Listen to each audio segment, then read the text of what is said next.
You know that Keeley Companies is all about fostering the world-class culture through their incredible cultural pillars. Well, it was time to add a seventh cultural pillar, Keeley Green. Guided by the mission to raise the sustainability standards by which they design, build, operate, and live, Keeley Green is dedicated to using a holistic approach to leave a positive impact on our environment, create a future that is sustainable for generations to come. In the words of Rusty Keeley, we are just getting started. You can learn more about that just getting started mentality and all the work they do by visiting my friends at Keeley Companies online at keeleycompanies.com. Welcome to the Live Inspired podcast with John O'Leary. John is the #1 national best-selling author of the book On Fire. He's a world-class inspirational speaker, and he's the host of the Live Inspired podcast. John interviews extraordinary individuals on their life story so that you can wake up from accidental living and more fully live your life story. Here's your host, John O'Leary. Well, hello, my friends, and welcome to the Live Inspired podcast with John O'Leary. Today, we have a full docket because we are joined by a leadership coach, by a clinical psychologist, by a business owner, by a dad, by a husband, by a host of a national radio show, and by an author of dozens of books that have sold more than 20 million copies around the world. And no, we are not being joined by 7 different people. We're being joined today by just one. This gentleman and I shared the stage a couple times at Dave Ramsey events, and today he's going to join us to talk about setting boundaries, about necessary endings, and about saying yes to living in to the fullness of your life. My friends, I get to bring to you a friend of mine and a guy that I've read, a guy I look up to, and a guy that I'm excited to interview today. His name is Dr. Henry Cloud. Henry, welcome to Live Inspired with John O'Leary. Hey man, I feel inspired already. Every time I'm around, something's better. I don't know what it is, but something just got better. Henry, you do the job of 7 different people at least. If you and I were to meet each other in maybe a party, and I introduced myself to you and told you a little bit about who I am and what I did, and you say, yeah, my name's Henry, and what do you follow with? Seriously, especially in recent years, I go, I don't know. I don't know. I really don't know. Sometimes people say, you're an author, right? And I go, I'm really not an author. I mean, I've written a bunch of books, but I'm a practitioner. I write about what I work about. I'm a clinical psychologist by training, and my first job as a clinician was in a leadership consulting firm. So they work with businesses and, CEOs and teams and cultures and all that. And they discovered, John, this is going to surprise you, but they discovered leaders have issues and they need some help. So that was my first setting. So I was a clinician, but I'm in a leadership firm, and I came from a business family, and I love business, and I fell in love with leadership. So I've always had 2 parallel tracks to my work, one in the clinical world, one in the leadership space. And really what I found out early on was we learn all this leadership stuff and strategy and execution and vision and all that, but then you got to go out to this place called reality. Right. And you're the one that has to do it. And so that's when our issues come into play. And my work became what I call the middle space. It's how humans function and how we're wired and how we work interpersonally as well with our performance in business and teams and cultures and all that. And that's where I hang out. So let's move away from where you hang out today. I'm going to push you back, 25 years or so, way back to Vicksburg, Mississippi, March 17th. I think it was 1986. I don't know the exact date you were born, but sometime, I'm assuming right around then, Henry. There's so many stories from your childhood that shape who you are. And I think probably the most powerful one in some regards is what happens when you're 4 years of age. Tell us what happens with your hip and leg and the pain around that when you're 4 years old. I think it's telling about who you become later on in life. Well, I was floating along, I guess, a normal 3.5, almost 4-year-old, and I woke up one morning screaming in pain. And long story short, my parents took me, obviously, to the doctor, and they couldn't figure it out. And I was in the hospital, right at the beginning, probably about a month. Had a lot of pain. I don't remember too much of that. I think I blocked most of it out, but they said it was pretty bad. And they were considering amputation. And so my mother had taken me to the appointment where they were discussing amputation, and the doctor was delayed and he wasn't coming in and all that. And as she tells it, she was in the waiting room and she heard a voice, like a literal voice, and it said, "Get up and leave and take him to Ochsner's Clinic in New Orleans." So she leaves and talks my otherwise reasonable father into driving 200 something miles to a totally unknown, what are we doing? Right. They check me in. I get randomly assigned to this woman, orthopedic oncologist, actually, and she examines me and does the x-rays and all that. And she comes back and says, well, there'll be no amputation. I know exactly what this is, and I know how to treat it. And so you're going to be in a wheelchair and in braces up to like a couple of years, and he's going to be okay. Well, it just so happened that doctor had just moved there from Chicago, where she trained with the two doctors that figured out how to treat this particular malady. And so I was in a wheelchair and in braces for almost a couple of years. And you talk about the life shaping. I was the cripple kid, right? And I'm the one in the wheelchair at parties and can't go ride the pony and all that. And I think that as a shrink, I can tell you it's not good for your head. But I came out of it, and I think what I did was I just dedicated the rest of my life to not being that cripple kid and went headlong into sports and pretty obsessive about it. I was, I don't mean to sound weird, but I was a diver. I won the state championship, and I actually was being recruited to start training for the Olympics, and then I was a golfer. My dad was a golfer, so I had started playing golf, and at about 12 or so, I realized that was my future. And so I became a competitive golfer, got recruited to play in college and all that. And I spent I think the early part of my life just trying to prove I wasn't a crippled kid anymore. Little too obsessively goal oriented, we might say. And then I crashed and got glued back together. And so Before you were 12 and before you were in college and before you crashed and got glued back together, there's a story you share when you were 4, maybe 5, maybe even a little bit older now. You're in splints and you're walking down some steps. And to set up the context of the story, my mom, when I came home from the hospital, amputated fingers, unable to hold anything. She made dinner, my favorite meal. And the problem was I can't eat it, Henry. So my sister Amy grabs a fork and starts scooping the potatoes toward my mouth. And my mother says, Amy, drop the fork. If John's hungry, he will feed himself. And here's this, you use the word cripple. Here's this broken down, wheelchair bound, fingerless nobody in a wheelchair that can't do anything, can't eat, looking at his mom saying, like, what are you talking about, Mom? I can't. And rather than even looking at me, she says to my sister again, Amy, drop the fork. If he's hungry, he'll feed himself. I wrote about that in a parenting magazine, and of any blog I've ever written, that one got the most negative pushback. Well-intended moms mostly saying that's cruel and unusual to treat a child like that. So I think a lot about my mom and how you and I have the same mother. We had different fathers apparently because we have different last names. But dude, the way your mother greets you at the bottom of a stairwell, this little boy who's broken and needs someone to swoop him up and make it all go away. Would you share the story of your mom's tough love?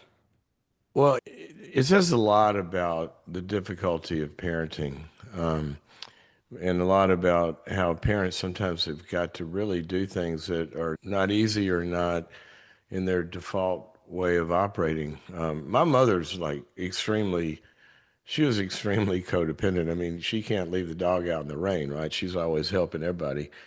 But the doctors had told them, do not give in to his disability because he'll use it. This is a kid. So you've got to make him do everything. And that just goes against my mother's grain, right? So, but she did it. I mean, I remember, if I ever put weight on my leg, I got in bad trouble. We were at church one morning, actually, and there was a stairwell, and I'm going down the stairs and on my crutches, and I had a brace, and my left leg was with a strap over my shoulders, and it hung up behind my neck. And I slipped and went down the stairs, and I'm lying there, and my mother walks down and stands there while I got to hook myself up and get back up and keep going. And there are these two women behind us. And one of them says, "Can you believe how cruel that mother is not helping that child?" And I remember that. I was writing a parenting book years later, and I remembered that story. And I called my mother. I said, "How did you do that? You can't let anybody suffer." And she said, "Oh, I could never do that." I said, "Well, you did it." She said, "I know, but I could never do that." I said, "But you did it. How did you do it?" And she said, "Emmet." I said, "Emmet?" Well, Emmet was her best friend. She said, every time I'd have to do something hard, I would call Emmet. Every day I'd have to call her and I'd cry. And she'd say, "Put the phone down, go do it, and come back." And I'd come back and cry. But, John, it speaks to how a lot of times life calls us to do things that are against our nature of how we're wired. But if we don't have Emmet, a lot of times we don't have it in us. And so it's important. Everybody, I always ask them when I talk about that, even teams or whoever, who's your Emmet? Who's your Emmet? Because you're going to need Emmet. Henry, for those of us who have no answer, I mean, you're blessed with a bunch of Emmets, and so am I. But I promise you, some of our viewers and listeners are thinking, dude, I don't have an Emmet in my life right now. What's either some encouragement to move through this time or some next right steps they can take to discover their Emmet or maybe to become an Emmet for someone else? Most times when we look at any scenario in our lives, what I've got to deal with and what steps I got to take, if it doesn't exist around you and in your life right now, and you say, "Oh, I got to go do that," well, you're probably not going to do it, or you would already be doing it. It would already be happening. Hmm. Okay. So it's either internal or it's external. Sometimes people don't have Emmets in their lives because they have Emmets that are around them, but they themselves aren't taking the step of leaning into expressing their need and being vulnerable and telling the Emmets that are already around you, "I'm not doing okay. I need some help, or I can't solve this problem, or I'm struggling with this project the boss just gave me, or I'm depressed, or whatever." So first thing we have to do is look at, am I the one that's not opening the door to the ones that are around me and are available? Other times, though, there are people, John, that really, there are no Emmets around them. I mean, your life is surrounded with a bunch of detached or, you know, whatever kinds of people. And you're not going to go down to Waffle House probably and just find one.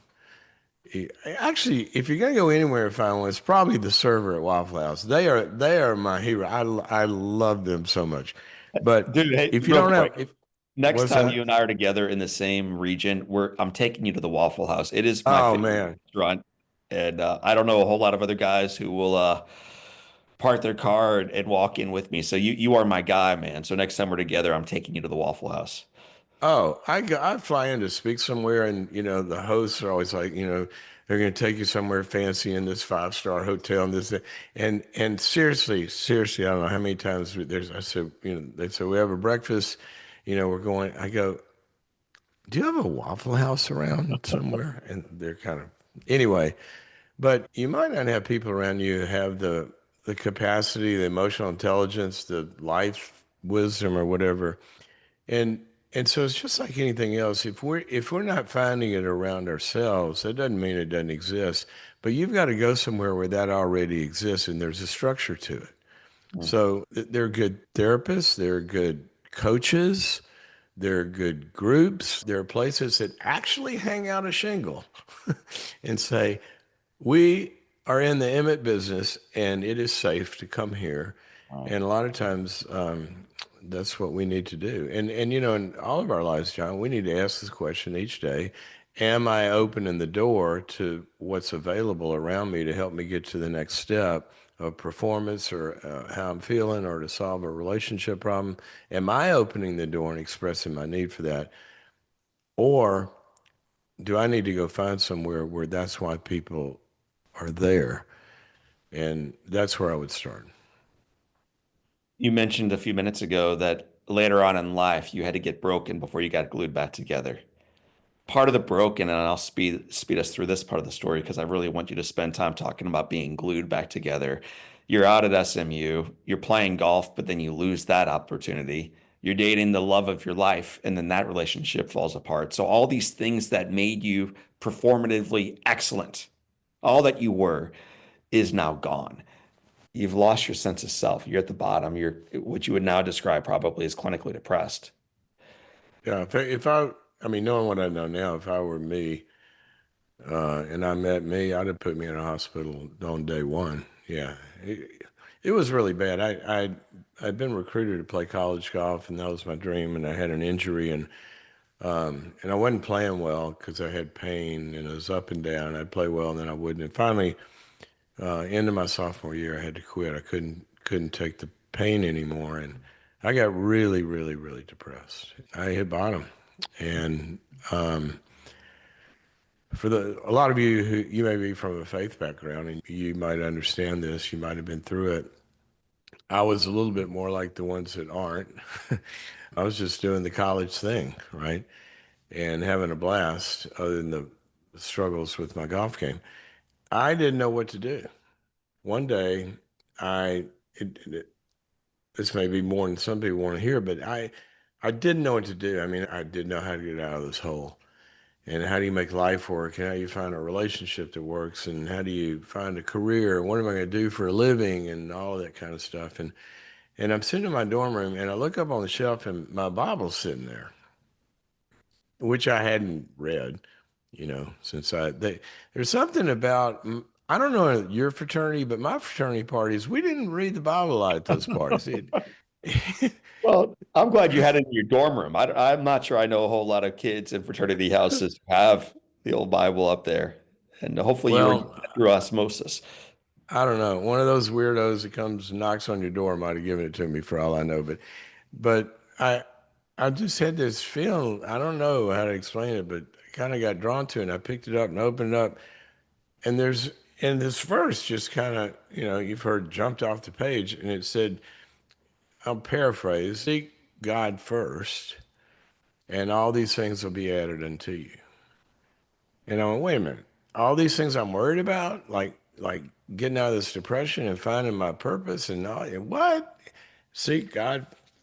I go, okay, well, I don't know what else to do. So I walked across the campus, and a cold, empty, dark chapel, a door was open. And I walked down there, and I said, I don't know if you are there or not, but if you are, I need help. Mm. Please help me. John, I don't know how to describe it other than it was the loneliest moment of my life, because I finally jumped out of the plane. It's like one of those people on TV, they run an altar and they get zapped, right? Well, nothing happened. It was like silence. And I went, oh my gosh, if there's no help from, I don't know what I'm gonna do. And I walked back to my dorm room, and the phone rang, and it was a fraternity brother of mine. Said, I don't know, it made me think of you. You're the last person I would think of, but we're having a Bible study at the fraternity house. And I went to invite you, and God showed up in my life, and that kind of changed everything. And that set me on this path to find what I was supposed to do.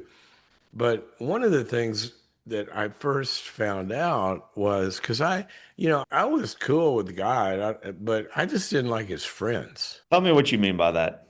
When I was growing up, I grew up in a home that went to church, but they weren't really ballistic about it. It was just a normal Methodist Southern family, and my parents were involved, but they weren't like, these heavy-handed Christians. And I had all those friends, and then I had my regular friends, what I call them, my regular friends. And I was much more like them, and these people seemed weird to me. Some of them couldn't go to the prom. Before adulthood, sneak out and have some adult beverages. They didn't do any of those things, and so I just thought God's friends were weird. That's what I mean. And so I had always kind of, but So then what when I changed? got into the faith, I found out well, he wasn't like them either. So that kind of helped. Find out I could be a normal person. He was much more interested in some deeper things than all that. Then why does this kid who's no longer swinging the golf clubs, no longer dating that girl, shift ultimately into clinical psychology? So you're at Well, SMU. How did that come about? I always thought if I didn't pursue a career in the golf world somewhere, I'd go to law school. And probably because I grew up with around a bunch of lawyers and they were cool and we duck hunted and played golf and I liked, Matlock or something. And so, and I We'll was have to interested. Google for the younger audience. We'll Google that later on today, and it will all make sense. Yeah, for the Matlock. grandparents, look up Perry Mason. There you go. So that's what I thought it'd be. But then what happened was I started reading a lot because I was getting out of this depression. I was a businessman. I was an accounting and finance major. And I got really interested in the stuff that I would read, both in theology and in psychology. And long story short, but God made it very clear, change your major and go into psychology. And I didn't know what I was doing. I mean, I was a accounting and finance major. I'm a junior at this time. Right. So I did not know what I was headed into. I just knew through a variety of experiences he was telling me to go that way. It was undeniable, and that's what I did. And so I stepped out, and here we are.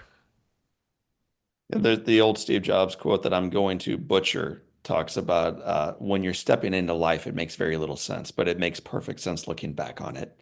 Hmm. And as I look back on your life, you have all these unusual experiences. And yet, looking back on it, it has led perfectly to this podcast, to your life, to your success, to your babies, like to the best of who you are. It's this scattered, odd journey along the way. And one of the more unusual things is you were told by a young teacher, essentially, that you're a pathetic speaker. You're never going to amount to anything. You'll never be a lawyer. It's probably one of the reasons why you chose not to do that, because in middle school, you were told it would never happen because you can't public speak. Right. All of that is level setting to say, and then a decade and a half later, you're working out and you have an encounter with someone who Oh says gosh. that teacher might be wrong. You want me to tell about Yeah, well, I can't go any farther. I'm out of rope. that? Well, when I was in the like eighth grade, maybe I got up to give an oral book report. I didn't have a problem with that. I'd been in school plays and all that. And somehow I got flustered and then I got anxious and then I got more flustered and then I got really anxious. And I literally couldn't talk in the halfway through the book report. And the teacher said, sit down. And I sat down and she said, you will never be successful in life if it involves anything with speaking because you just can't do it. You said might want to be a lawyer. You'll never be a lawyer because you can't talk in front of people. And I was, I don't know, we use the word today, traumatized. I wouldn't use that when it's compared to what you went through or even some of what I went through as a child, but it really affected me. And I could not, from that moment, I could not speak in front of people. And I would always avoid it, and I almost didn't graduate senior year because you had to give an oral book report in English to finish the year. And I said, flunk me. And I was headed to SMU to play golf. And I said, I'm not doing it. And she let me give the book report to her after class. I mean, it wasn't I wouldn't do it. I couldn't do it. I could not talk. Went through college, never did it. Went through graduate school, never did it. And I'm in practice a couple of years out of graduate school. I'm in my 20s. And I went to the gym working out one day.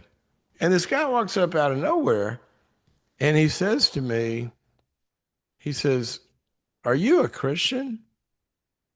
And I'm like, yeah. Why? And he says, now this is a true story. This guy didn't know me from Adam. He says, because God just told me to tell you something. And I'm like, well, I'm a psychologist too. I can make those voices go away. We can help this. He said, no, I'm serious. I'm a pastor and I'm telling you, God just told me to tell you something. And so I said, all right. So we went next door and sat down and have coffee. And here's what he told me. He said, God told me that when you were a kid, something happened to you that made you afraid to speak in front of people. And he wants you to begin to speak for him. And he's going to open some doors and you're to walk through them. Hmm. And that's what changed it. And I mean, it wasn't immediate. I struggled through the first attempt. Probably took me a year and a half before I could do it comfortably, but that's how it changed. Henry Cloud has shared the stage with some of the biggest names in the world. He's been on some of the largest stages in the world. He's deserved and earned that because he's incredibly gifted at speaking now. And he's also sold more than 20 million copies of his books. It's pretty remarkable what can happen in a locker room with a guy when you're willing to say yes and take the coffee across the street after you get your clothes back on. So, Henry, listen, man, I've read many of your books. I've taken notes in all of the books that I have read. I'm going to walk you through some of the quotes from some of the books and then tell me, what are you really saying here? Here we go. You cannot grow to your full potential without pruning away what is holding you back. What are you really saying to me? Well, that's from my book, Necessary Endings. And, I work with extreme high performers and, from CEOs of big public companies everybody would know of to professional sports figures you would know of. And this context is really a lot in business, but I would run into these extreme performers who, as powerful as they were and hard decisions all the time, there were a lot of times there'd be one something they needed to have a necessary ending. They needed to fire that person or drop that strategy or shut down that business unit or whatever. They continue to have hope it's going to change and it's not. And I got really interested in why can't we do that? And so the quote is basically, I think in the first sentence of the book, I said something, today may be the biggest enemy of your tomorrow. And in life, we gather stuff and get connected to stuff which may have fit for a season, but it doesn't fit what we're trying to do. And I call it pruning. And if we can't let go of something, that's what's holding you back. And a lot of times it's hard to pull the trigger on that stuff. There's people involved, there's emotions, there's all of that. But there's some things they may be very negative things, non-performer on your team, a toxic relationship, or some whatever negative things, and you're not going to get where you're going to get to as long as that person's around. Or it may be something that was really good, but it's not the best, and it's got to be pruned because it is going to keep you. And the operative question there, John, is what exists in my life today that doesn't fit my tomorrow? Mm. And if it doesn't, we got to sometimes have some tough decisions. I'll give you an example. Your mother looked at you on that first meal, and she had a vision for your life, apparently. And somebody feeding you did not fit that future. So she said, no, that's not, we're going to end that before it starts. So good. And I love the term you use, pruning. It's not the hacksaw, man. It's just pruning. It's pruning the good to make it better. Another quote that I wrote down, when the pain of staying the same becomes greater than the pain of changing, we change. And this is a quote I actually used last night with a family friend of mine who is nearing pain that will become so great that the change will come. And I used that quote rather than waiting for that. What if you could be a little bit more Yeah. proactive in it? So again, one more time, the quote, when the pain of staying the same becomes greater than the pain of changing, we'll finally change. Well, we don't like pain. We don't step into it. Everything in us is wired to move away from pain. We're just wired that way. R.D. Lang he said it something like this. He said, pain is unavoidable, but the only pain that is avoidable, and perhaps some of the worst pain that we have, is the pain that comes from trying to avoid pain. Mm. And so, generally, if we're going through something difficult, John, it's not going to be an easy, oh, one step forward and I'm going to feel better. It means to get out of something difficult, we're going to have to take some kind of difficult steps that are involved in making this better. For some people, it may be just finally opening up about it. It may be getting help. It may be, whatever it is. But there's going to be a pain involved in getting rid of the pain. That's the concept. And when you figure out that, okay, I'm going to cry uncle, enough, I'll do it. That's the moment. And here's what we learn with wisdom over the years. If I've got something really painful and difficult, I got a nagging tooth in life, I'm not going to wait till I need a root canal. Right. Step into the difficult pain now before you have no choice anymore. Yes. That's the wisdom road. The wisdom road is to choose pain that ends pain, Mm. period, until the pain ends our ability to choose anymore. And if we could do that every day, then, oh man, would life be different? But we don't choose broccoli when we're 2 years old, you know. Or 19, 17, 15, and 13 if you're the O'Leary kids, apparently. All right. So another quote, Henry. This one's about relationship. I know so much of your work ultimately is about relationship, but this one just gets right after it. The extent to which two people in a relationship can bring up and resolve issues is a critical marker of the soundness of a relationship. Oh, I said that? You did, brother. Boundaries face to face. That's not bad. Um, yeah. It, look at it this way. You're driving down the road and there's this pothole and you're trying to get somewhere and there's a pothole in front of you. And if your car is phobic of potholes and it can't go to it to figure out how to get around it, you're not going to get to where you want to go. Right. But we got to have the shock absorbers to get through that bumpy patch. And any relationship, a board and the CEO and the executive team, the people and their direct reports, the customers, the investors, the stakeholders, all of that. Generally, we come together because oxytocin is flowing, the bonding chemicals. Oh, I found the deal. I found the investor. I found the employee. I found the girl. I found whatever it is.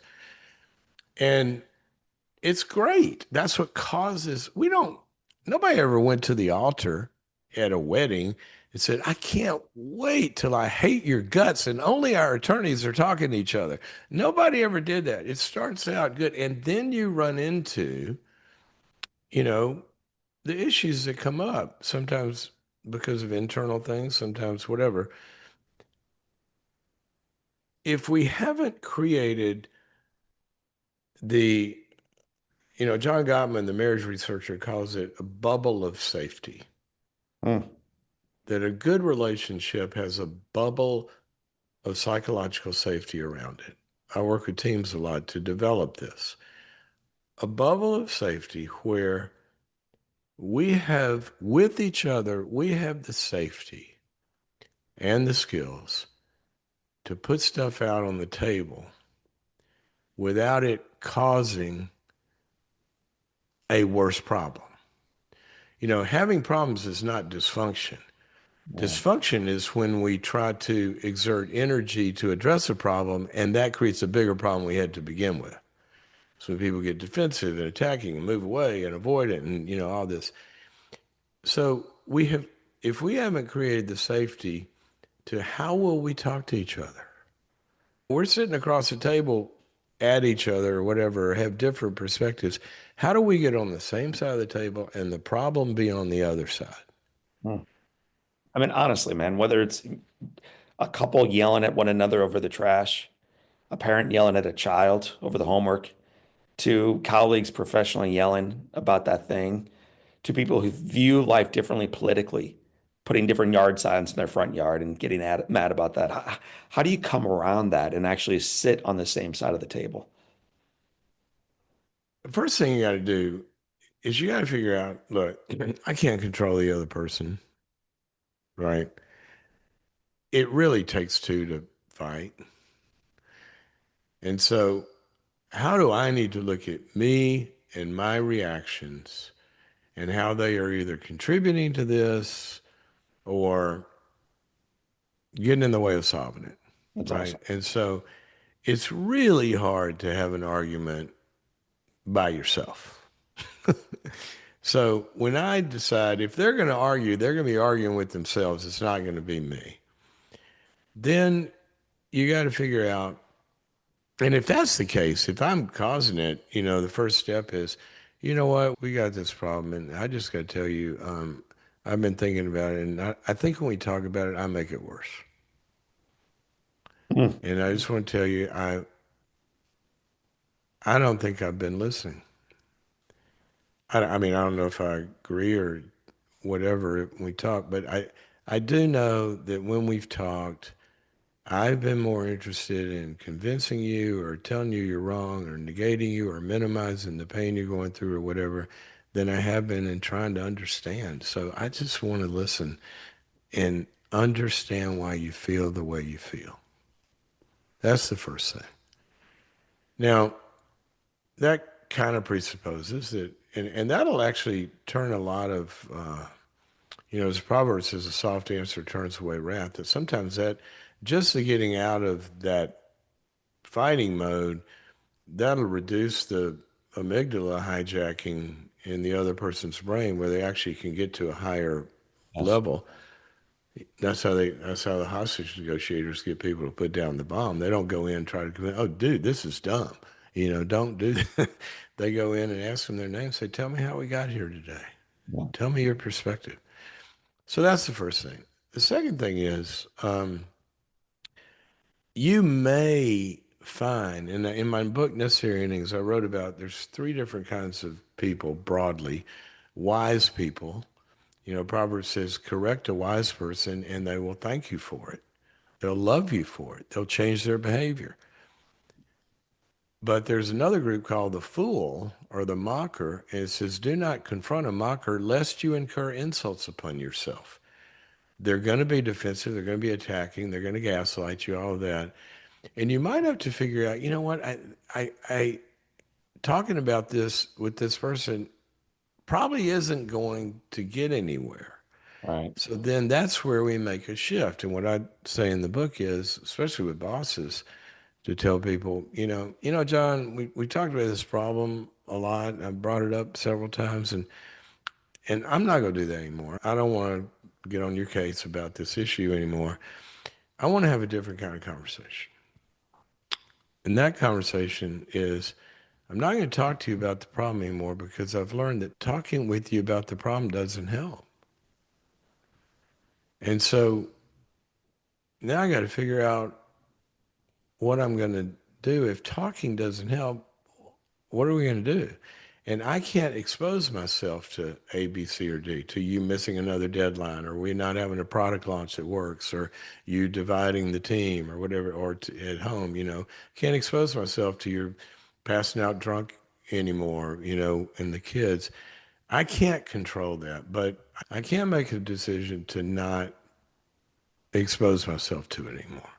Mm. So we're gonna move to some consequences potentially, and you can choose whether or not you want to try to work this out and start to change it, or you're gonna have to go do it somewhere else. And that's where the harder work of boundaries and necessary endings begins to happen. And a lot of times in that scenario, if somebody truly is impossible, then you give them a choice to come to the table and fix it, or you get to choose, whether you want to be here or not. But at that point, John, I would tell people and usually good people get sideways because they're acting out their own woundedness or whatever. Yeah, go get a third person, get a marriage counselor, get a coach, get somebody to come into. That's what I did. I go into teams where they're because you got to have a dialysis machine where there's somebody taking all this toxicity and metabolizing it and giving something good to where they can work with. Sometimes it people that I've told couples before, look, I don't want you talking about this topic by yourselves. Marriage is an adult contract, and when you guys talk about money or sex or the kids, there's no adult in the room. Hmm. So you can only talk about this when I'm with you.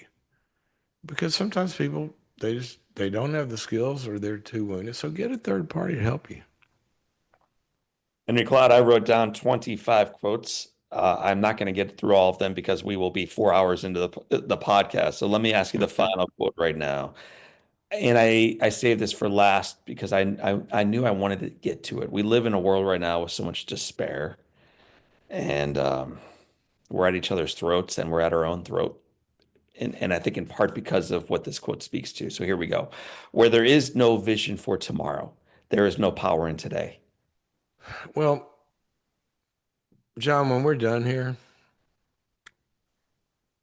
why are you going to go to the next room?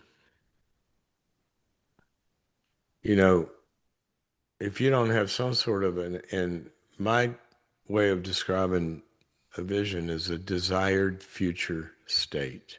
It starts with the desire. We get out of bed in the morning because we're hungry or want to go do something, somebody I want to meet with, or for me, I want to go play golf, or there's, there's got to be some want to. And a lot of people, John, they've lost touch with what they really want. The Bible says that our path comes from our heart, and then God directs our steps. Sometimes people, to have power today, we gotta sit down and say, is what I have what I really want? If it is, great. You got the power to go keep doing it. Pour fuel on the fire. It's going great. But if something's broken, you got to get in touch with, what would you like for it to look like? What do you want your marriage to look like? What do you want your family to look like? What do you want this team to look like? What do you want the results to look like? What do you want the P&L to look like? And we got to really start with that. And future means we got to really understand this does not exist today. And to have it, some things have got to happen. And state, desired future state. State means I really believe that this can exist. And Martin Luther King said, I see a day. That wasn't a fantasy. He believed that could really exist. And the number one factor that loads on reaching any goal is not motivation, it's the belief that it can be done. Right. And so that's where we start.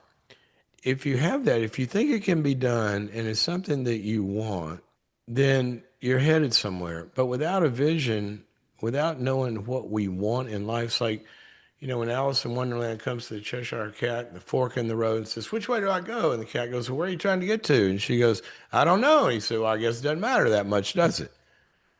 Well, a lot of people are getting up and doing life every day just kind of as they're wired. And we don't take enough time to, even tomorrow, when I put my head on the pillow tonight, what do I want to look back at the day and say, that was good. I got a step further, or we did this or whatever. And all life is a bunch of those stacked up together. And if we don't think enough about where we want something to be, not going to be a lot of power in today. We're just kind of running on autopilot. Henry, you recently wrote a book for your friends. I laugh. Yeah, I did.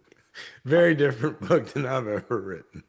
I'm curious, ignoring the folks who follow you more broadly, but you wrote this for actual friends. Yeah. What has the response of your actual friends been to your most recent book?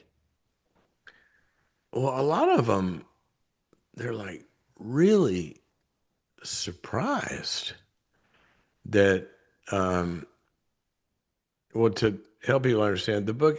So I'm a person of faith, and but I work in business environments and let's call them secular environments a lot. And a lot of my friends, we moved recently, but we lived in West LA for 25 years. And all my friends in Beverly Hills and all those areas, you know, it's not like living in the Bible Belt, right? And so they always knew, they always knew I was one of those weirdos. And but it's an uncomfortable conversation to have with a lot of people, but we're good friends, and so finally I just said, you know what, I'm going to write a book to my friends to explain how I can be one of those. Why do I really believe this stuff? Mm. And that's what the book is about. And so what I hear back from them is the first thing is I have to tell my story about when I hit bottom and how God intervened. And the first thing was, they said, I never knew you went through all that. And that was a big response. But with others, one of the things that it helps them to see is what people believe about Jesus or about the Bible. What they believe is what they hear. And in the book, I talk about what I had to learn was a lot of this Christian stuff has nothing to do with the Bible or the faith. It's just a bunch of religion that people came up with. And the other thing was a lot of the people that we think are really those weird Christians, they're the people that Jesus was the most upset with. He didn't like them either. I mean, and so they're kind of going, oh, this is different than I thought. And my hope is that they'll be able to find how good God is. But a lot of barriers to that in what we see around us. Some of that's people. Mm. Dr. Henry Cloud, I could sit and visit with my buddy for all day long, plus some. So I look forward to the next visit. But we wrap up every podcast run here with what we call the Live Inspired Seven. Seven rapid fire questions and answers. So let's get ready to Uh-oh. together. Get your golf cleats on, man. Time up tight. Here we go. I don't do anything rapid. I'm not good at that. Take your time, buddy. Here we go. What's been the most impactful book you've ever read? Oh gosh. Well, I got to say the Bible, but that's kind of like, what's your favorite golf course you ever played? Augusta? There's there's certain things that kind of go over there. It's hard to get to that one, but I would say one of them for sure was a book called No Man is an Island by Thomas Merton. That was one of them for sure. I don't even know what this book says now, but for some reason it really impacted me when I was first starting out, was The Spirit of Enterprise by George Gilder. Wow. It was back in I read it later. I read it in graduate school, but I mean, I could go on with a bunch of them, but Perfect. What's one positive gosh, characteristic? if people go read Peter Drucker's Management, you ever read that? No. Unbelievable. Huh. Unbelievable. Well, I'll be checking it out. I got to give you one, and this is going to show you what a nerd I am. But one of my main mentors in life was a Jewish psychiatrist named Otto Kernberg. And I would have to say this is one of the most impactful books of my life. It was Borderline Conditions and Pathological Narcissism, because he explains character structure, and everything we do really comes down to the architecture of how we're glued together. So that was Hmm. another one. Well, guys, it looks like we got our library list to go hit up now. So we got 4 books on it, and I'll make sure I have a copy of all those links below in the I'll try show. to be faster on the other questions. We'll run. So what's one positive characteristic or one trait that you possessed as a little boy growing up in Vicksburg that you wish you exhibited as brilliantly today? I don't know if I've lost it, and I probably have, or it's just kind of we get so encumbered with everything around us. But it was it was probably impulsivity. Hmm. See something, want to do it, and go do it. It's like, and now there's so much that's kind of prescribed that I notice there's a lot of things I used to just impulsively go chase um, which I should be doing more of. Playing the drums, bass fishing. Hey, it's good weather outside. Let's go fishing. Number three, man, with the bass fishing in front of us, if your home caught fire and all living things are out, and you have an opportunity of running back into your home and grabbing one thing that matters, Henry Cloud, what would you grab? Well, I've actually had that happen, and this was before we had photos in the cloud. Is when your most meaningful moments were in frames, right, and actual pictures. And when that happened to me with some of the California fires back when, um, they said you got 20 minutes, get out of here. Fireman knocking at the door, and I ran back through, and I remember replaceable, replaceable, replaceable, replaceable, replaceable. And the only thing that was left was my German Shepherd and some pictures because it's pictures. And I learned something, John, that what the pictures were the only thing is eternal, Mm, and that is love. And it was the people and experiences that I love. gosh, And man. so, We spend so much time collecting garbage. yeah, And when the fires burn over the hillside and the firefighters knock on the door and say, brother, you got 20 minutes, you get the kids, you get your spouse, you get the photos, you get the dog, and you get out. Everything else burns and you grab the marshmallows, it's replaceable. right on. If you could sit on a bench on a gorgeous day and have a long conversation with anyone living or deceased, who would you like to be next to? Okay, I got to take Jesus out of there. I'm one of those weirdos, right? Well, I actually got to do that once. I did get to spend a day with Jack Nicklaus playing golf and got to ask him everything. And he was my idol growing up. But I would, oh gosh, there's so many. But I think it would be Freud. Freud gets trashed because nobody reads his original work. They just read the caricatures that. But he came up with the big concepts that everything's built around. He's the one that came up with the personality actually having a structure to it. Hmm. He's the one that came up that we have drive to connect, the drive to move forward and aggressively pursue things. He's the one that came up with the concept of the unconscious. He's the one that came up with you push something down, it squirts out over here. He's the one that really laid the seeds for our understanding that our character structure comes from a dyad of a relationship. And I would like to know in 1900, All right, man. how did you do that? We so take for granted the great minds that have come before us. Yeah. So you're partying with Freud. Next question. What's the best advice Freud, your mother, or Jack Nicholson, or anybody else ever gave you? So what's the best advice any of those folks or anybody else ever gave you? I've heard this in 1,000 different ways, but really I'll paraphrase it. My dad used to say, son, it's all about people. Hmm. And it is. The good things in our lives usually come from the right people. They show up with love, they show up with support, they show up with opportunity, they show up with correction, Hmm. show up with wisdom.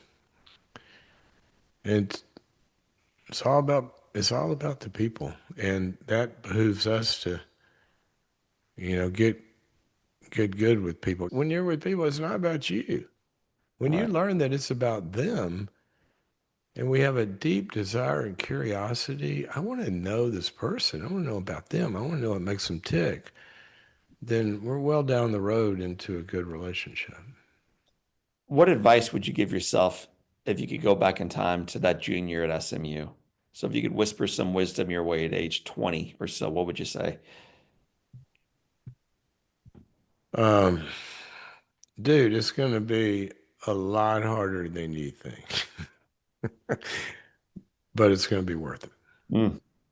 So when it gets hard, take the next step. Dr. Henry Cloud, my friend, it has been said that all great people can have their lives summed up in one sentence. How would you like yours to read? If you don't believe that God can do something of value with a mess, then look at this guy.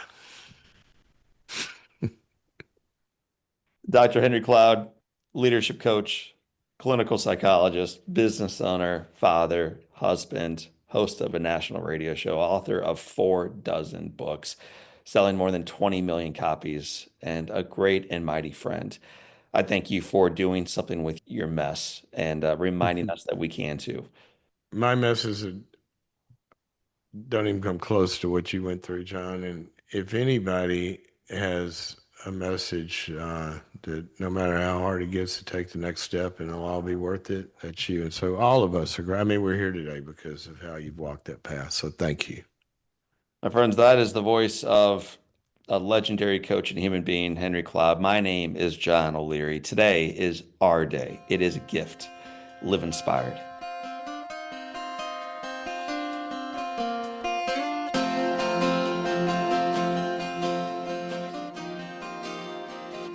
Well, my friends, in our conversations today with Dr. Henry Cloud, he shared a story of his mother's unwavering love and the struggle she faced in choosing not to rescue, but to stand back while he learned to stand up on his own. And he shared how she credited her friend Emmet for helping her do the hard things in life. So, friends and family and leaders, here's the question for you. Who's your Emmet? That's right. Who's your Emmet? You probably weren't expecting that one when you got up this morning. Who is someone in your life who pushes you to grow, even when it's uncomfortable? Who's someone who believes in your potential, maybe even before you believe in it yourself? Who's someone who can remind you and inspire you of what matters most when it's easy to get so busy you lose sight of it? Well, that person is your Emmet, and make sure you reach out to that version of Emmet and thank them for the impact they're having on your life, but also recognizing the call to do likewise in the lives of others. My friends, if you enjoyed today's episode, I think you will love the conversation I recorded a couple years ago with a famous author and speaker, a guy you may have heard of, you may have seen speak, you may have read his books. His name is Patrick Lencioni. Pat is best known as a best-selling author, maybe for the book, The 5 Dysfunctions of Teams. And yet in our conversation, we go far beyond leadership. Pat opened up about his childhood, his marriage, his role as a dad. You're going to hear some of the mistakes that he's made, some of the lessons that he's learned, and what it means for you. It is a powerful conversation with specific takeaways for you on leadership, on vulnerability, on courageous conversations, and on leading more effectively at work and at home. You can check that out, episode number 214. I know, way back then, or just cruise with me right now over to johnolearyinspires.com/podcast. And in the show notes, I will have a link for you. My friends, I want to thank you for being part of our Live Inspired podcast community. I want to thank you for knowing what I know to be true. The foundation is firm. The headwind may be real, but the best is yet to come. So for this time, and until next time, my name is John O'Leary. Today is your day. What a gift. Live inspired.